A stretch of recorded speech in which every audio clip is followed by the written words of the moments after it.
애굽에서 종살이를 하던 이스라엘 민족을 하나님께서는 새로운 젖과 꿀이 흐르는 땅으로 인도해 주시겠다라고 약속하셨습니다. 약속의 땅, 언약의 땅이죠.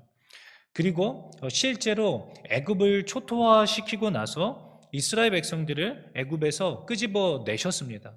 그러면 이제 약속의 땅, 젖과 꿀이 흐르는 땅으로 하나님의 그 백성인 이스라엘을 가나안 땅으로 인도해 가셔야 하는데, 오늘 본문에 보니까 그 전에, 그 약속의 땅에 가기 전에 전혀 다른 곳으로, 기대하지 않았던 곳으로 하나님이 그의 백성을 인도하셨다라는 것을 알 수 있게 됩니다.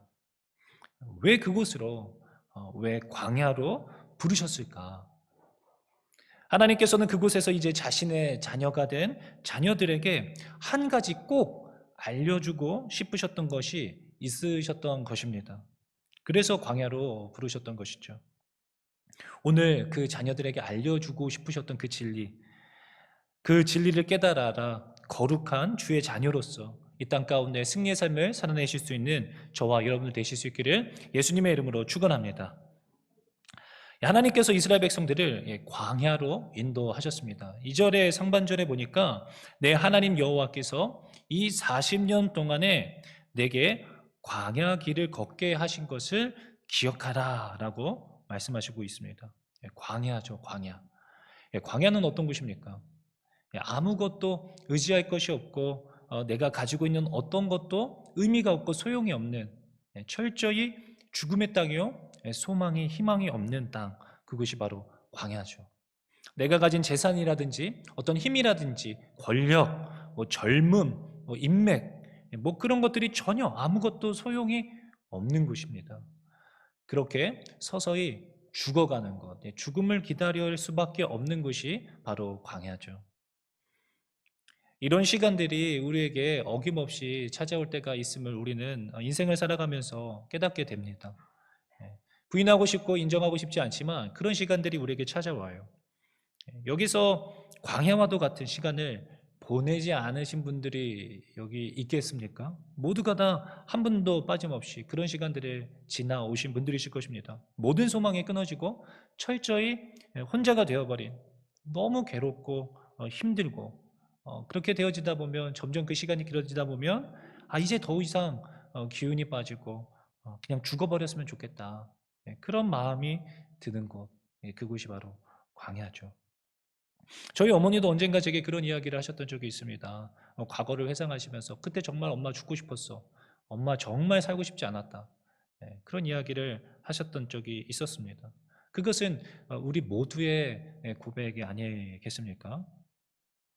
그런데 오늘 본문은 이렇게 이야기하고 있습니다.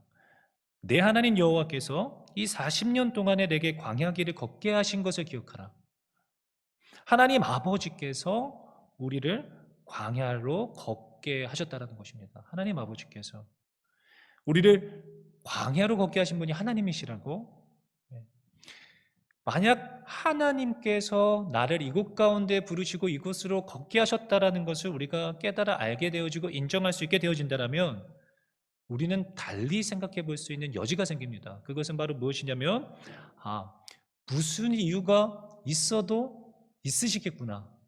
지금의 이 시간을 보내게 하신 데에는 괴롭고 힘든 것이 사실이지만 무엇인가 이유가 있겠구나라고 하는 희망이 생깁니다.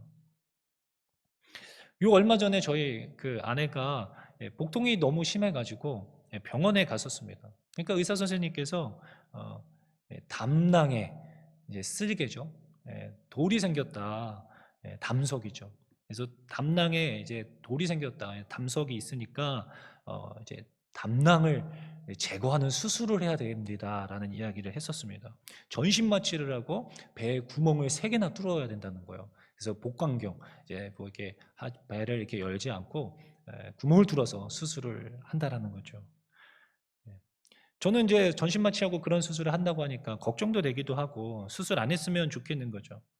힘들기도 힘들고 이제 태어난 아이가 얼마 지나지도 않았는데 아직 어린데 이게 수술해야 된다니까 마음이 참 좋지 않았습니다. 그런데 의사 선생님이 해야 된다고 하니까, 의사 선생님이 해야 된다니까 이게 약 먹고 나오면 되는 일 아닌가, 뭐 체하고 뭐 그런 거 아닌가라고 했는데 의사 선생님이 해야 된다고 하니까 그렇다라면 해야만 하는 이유가 있어도 있겠지. 고통스럽고 괴롭고 힘들지만 전문가이신, 우리 몸에 대한 전문가이신 의사 선생님이 수술해야 한다라고 판단하셨으니까 수술을 해버렸죠. 예. 그래서 지금 저희 아내는 이제 담낭이 없는 쓸개를 떼어냈죠. 전문 용어로 쓸개 빠진 사람이 되었습니다. 예. 괴롭고 힘들지만 나의 몸에 대해서 가장 잘 아는 의사 선생님이 이유가 있어서 수술하자고 한다면 우리는 여지없이 우리의 몸을 내어 맡기게 되어 있습니다. 그리고 그 괴로운 시간이 지나면 반드시 이전보다 더 나아질 것이다라는 희망이 있기 때문에, 소망이 있기 때문에 그 시간을 묵묵히 감내하게 되는 것 아니겠습니까? 그리고 그 시간에 그 괴로운 시간들을 받아들이게 되는 거죠. 인정하게 되어집니다. 여기서 그렇다면 중요한 것은 무엇일까요? 바로 의사 선생님에 대한 믿음과 확신이죠. 의사 선생님이 세계 최고 명이시고 확실한 분이시라는 믿음이 있을수록 더 그 시간을 아무런 의심 없이 잘 견딜 수 있게 됩니다. 그러나 이 의사 선생님이 참 뭔가 시원찮고 뭔가 참 분명치 않을 때 계속적으로 깨름직하고 뭔가 불편하고 하며 그 시간을 보내면서도 마음이 평안하지 않게 되는 것이죠. 사랑하는 성도 여러분, 광야를 지날 때는 하나님에 대한 믿음과 확신이 분명해야 합니다. 그래야 인내하고 견딜 수가 있게 되는 것이죠. 광야는 끝이 아니라 새로운 출발을 준비하는 곳입니다. 정확히는 준비되어지는 곳이죠. 하나님께서 새로운 땅에 이르기 전에 하나님께서 광야에서 철저히 그의 백성들을 준비시키셨습니다. 그러므로 우리는 하나님께서 이곳으로 부르셨다라는 것을 기억하고 소망을 품고 인내하실 수 있는 저와 여러분들 되실 수 있기를 예수님의 이름으로 축원합니다. 그렇다면 이제 믿음을 가지고 하루하루 견디기는 하지만 사실 괴롭고 고통스러운 것은 변함이 없죠. 참 하루하루가 너무 버겁고 이게 참 이 시간이 언제 끝나나 하면서 참 언젠가는 또 하나님 원망스럽기도 하고 참 너무 괴로운 것이 사실입니다. 그렇다면 왜 하나님께서는 나를 이곳으로 부르셨고 이곳을 걷게 하셨을까라는 질문을 하게 되는 것입니다. 오늘 본문의 말씀을 일반화할 수는 없겠지만 오늘 본문의 말씀은 분명하게 하나님께서 뜻과 의도가 있으셔서 그곳으로 그의 백성들을 부르셨다라고 말씀하시고 계십니다. 크게 그 이유를 두 가지로 설명하려고 하는데요. 첫 번째는 오늘 본문 말씀 신명기 8장 2절의 말씀입니다. 내 하나님 여호와께서 이 40년 동안에 내게 광야길을 걷게 하신 것을 기억하라.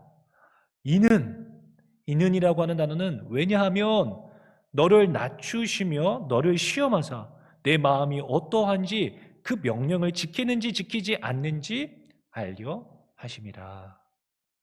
아멘. 그러니까 왜냐하면 우리를 낮추셔서 결국에는 무엇을 하겠다는 것입니까? 하나님께서 그의 말씀을 따라 살게 하기 위하여서 그곳으로 부르셨다는 거죠. 하나님께서 우리를 시험하여 보셔서 우리의 마음이 하나님의 뜻을 따라 사는지 살지 않는지를 보고자 하셨다는 것은 결국에는 하나님의 말씀을 따라 살 수 있도록 하나님께서 그곳으로 우리를 부르셨다는 것이죠. 자, 하나님께서 그런데 그곳에서 부르셔서 말씀을 따라 살게 하는데 전제되는 한 가지 조건이 있습니다. 그것이 무엇이냐면 우리를 낮추시는 거죠. 낮추시는 것. 왜 낮추실까요? 지금 내가 어떻기 때문에 그럴까요? 너무 높아져 있기 때문에 하나님께서 낮추시는 것입니다. 낮아져서 겸손하지 않고 교만하여 높여져 있다는 것은 하나님으로부터 멀리 떨어져 있다는 것이죠.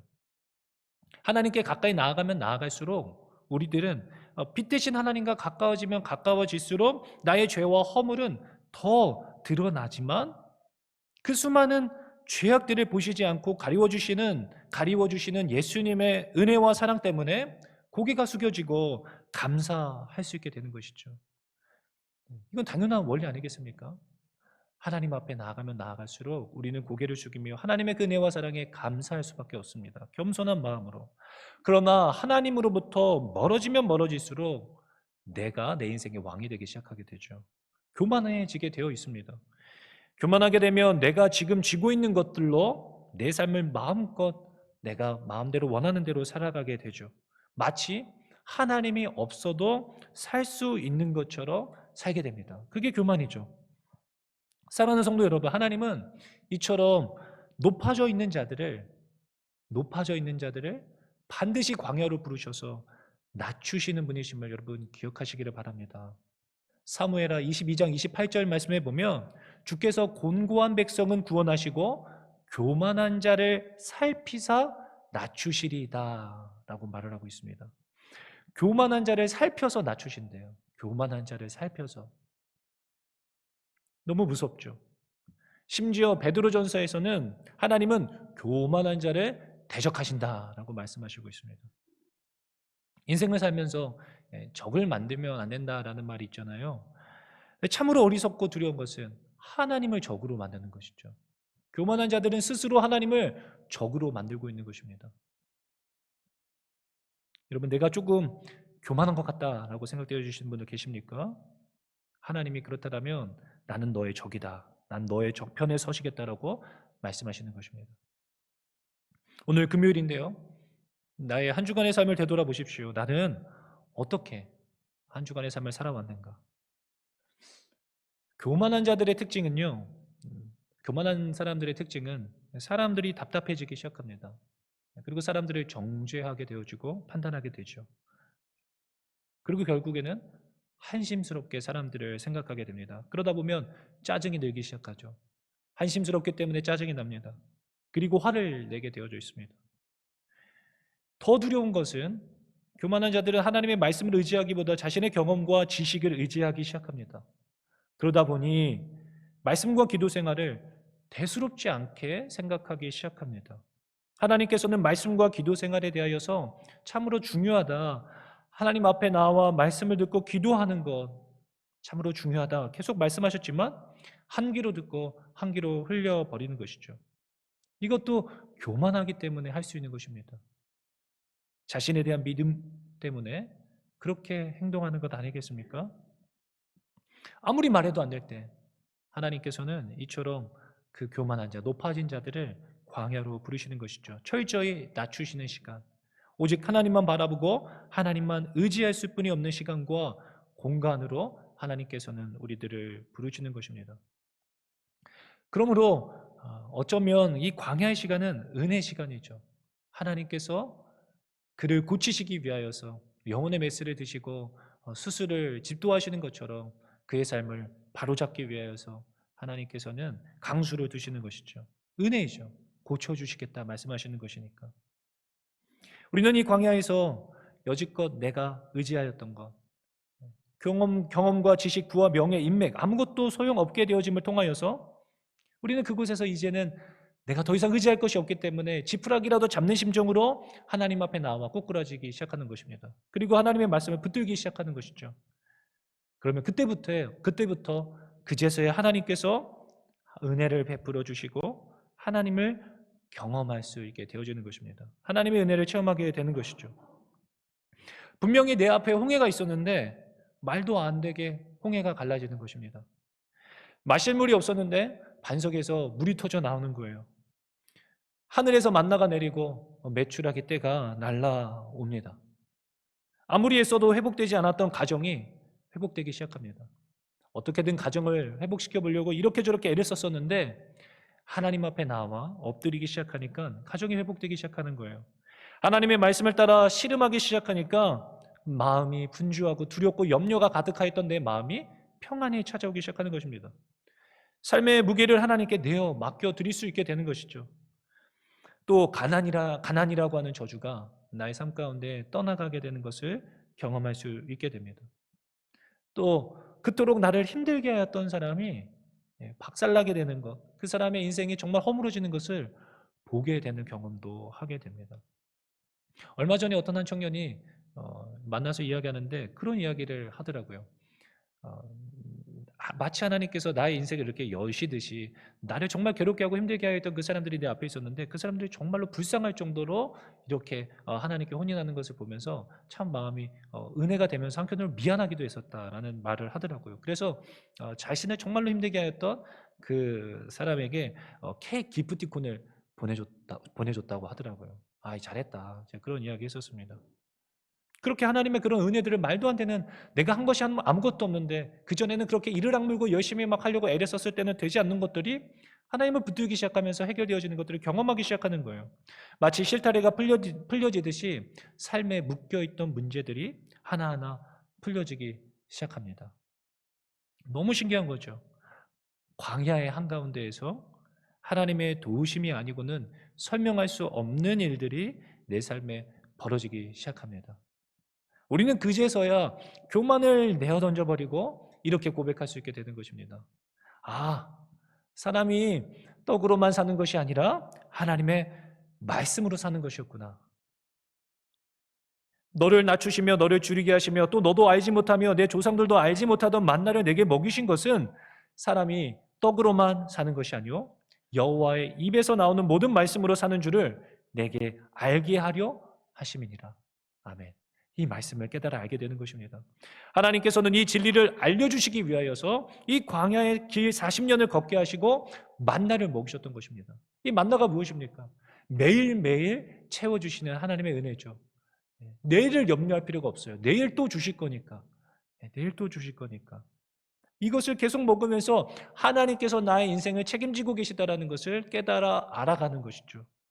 돈이 있어야 내 노후가 편안하고 열심히 운동을 해야 무병장수할 수 있게 되어지는 것이 절대 아니라는 것을 깨달으라는 것입니다. 우리의 자녀가 좋은 학교에 입학을 하게 되고 좋은 회사에 취업한다고 하여서 잘 행복하게 살 수 있게 되는 것이 아니라는 것을 깨달으라는 것입니다. 우리는 떡으로만이 아니라 하나님의 말씀, 하나님의 말씀으로 사는 거룩한 구별되어진 주님의 백성이라는 것을 깨달아 알게 하기 위하여서 굳이 하나님께서는 광야로 부르셔서 만나를 먹이셨다라고 오늘 본문을 통하여서 하나님께서는 말씀하시는 것입니다. 결국에는 이러한 시간을 통하여서 철저히 낮아진 우리들은 이 광야에서 하나님 아버지를 만나게 되는 것입니다. 하나님 아버지를 만나게 되는 거예요. 나를 아시고 나를 이끌고 계시고 나를 붙들고 계시는 하나님 아버지. 늘 예배 시간에 듣기만 하였던 목사님으로부터 설교 시간에 전해 들었던 그 하나님이 아니라 이 광야에서 그 하나님을 내가 실제로 만나게 되는 것입니다. 최근에 한 청년이 교회에 등록을 해서 다니게 되었는데요. 만나서 이야기를 해보니까 죽으려고 했던 것입니다. 실제로 죽으려고 했고, 그래서 죽으려고 했었는데 그때 하나님을 만났다라는 거예요. 그리고 깨달았다고 합니다. 하나님께서 내가 죽기를 바라는 줄 알았었는데 그게 아니라 하나님은 나를 사랑하시는 것이었구나라는 것을 깨달았다고 합니다. 그래서 어릴 때 잠깐 다녔던 그 교회를 다시 나와서 교회를 다니게 됐다. 용기 내어서 다시 교회 나오게 되었다라고 이야기하였습니다. 그렇죠. 정말로 죽을 수밖에 없는 그 광야와도 같은 그 시간에 처하여졌을 때 하나님은 우리를 그곳에서 강력하게 만나 주시게 되는 것입니다. 내 조상들도 알지 못하던 만나를 광야에서 내게 먹이셨나니 이는 다 너를 낮추시며 너를 시험하사 마침내 내게 복을 주려 하심이었느니라. 아멘. 마침내 하나님께서는 결국에는 우리에게 복을 주시기 원하셔서 그 광야로 부르셨던 것입니다. 그곳에서 하나님이 바로 우리의 아버지 되심을 깨달아 알게 하기 위해서 우리를 그곳으로 부르셨던 것이죠. 사랑하는 성도 여러분, 오늘 이 밤에 모이신 여러분들은 모두 그 죽을 것만 같았던 광야를 지나신 분들 아니시겠습니까? 여전히 내 삶 가운데 광야와 같은 고난이 있을지라도 이전과 다른 것은 무엇입니까? 그때 만났던 그 하나님 아버지가 오늘 나와 여기 함께 계시다는 것을 확신할 수 있게 된 것이죠. 그 하나님을 우리는 잊지 말아야 합니다. 그때 만났던 그 하나님께서 지금도 나와 여전히 함께 계시고 나의 삶을 인도해 가시며 나를 먹이시고 입히시는 하나님이시라는 것을 우리는 기억해야 합니다. 어떤 상황과 환경에 처해 있을지라도 이 하나님을 기억하십시오. 우리를 먹이시고 입히시는 살게 하시는 분은 우리 하나님 아버지이십니다. 다른 어떤 것이 아니라 내가 바로 너의 인생을 붙들고 있다. 이 사실을 잊지 말아라. 결국 마침내 우리에게 하나님께서는 예비하신 복을 허락하실 것입니다. 낙심하지 말고 기뻐하며 기도하며 깨어서 기도하실 수 있는 오늘 이 밤이 되시기를 예수님의 이름으로 축원합니다. 제가 기도하겠습니다. 사랑과 은혜가 많으신 주님, 주님의 크심의 은혜와 사랑에 감사합니다. 우리의 인생 가운데 여전히 함께하고 계시며 광야와 같은 시간에 처해 있을지라도 우리를 붙드시고 먹이시며 입히시고 계시는 분이 바로 우리 하나님 아버지이심을 하나님 우리가 이 말씀을 통하여서 들었습니다. 이 진리의 말씀을 우리가 잊지 아니하고 어떤 상황과 환경에 처해 있을지라도 하나님 아버지를 인정하며 확신하며 기대함으로 오늘의 삶을 살아낼 수 있도록 주여 붙들어 주시옵소서. 오늘 이 밤에 이 말씀을 붙들고 기도할 때에 이 말씀이 들려지고 하나님 인정되어지고 그 아버지가 나와 함께하고 계심을 경험할 수 있는 귀하고 복된 밤이 될 수 있도록 주의 은혜를 베풀어 주시옵소서. 주님께 모든 것 감사드리오며 사랑이 많으신 예수님의 이름으로 기도하옵나이다. 아멘.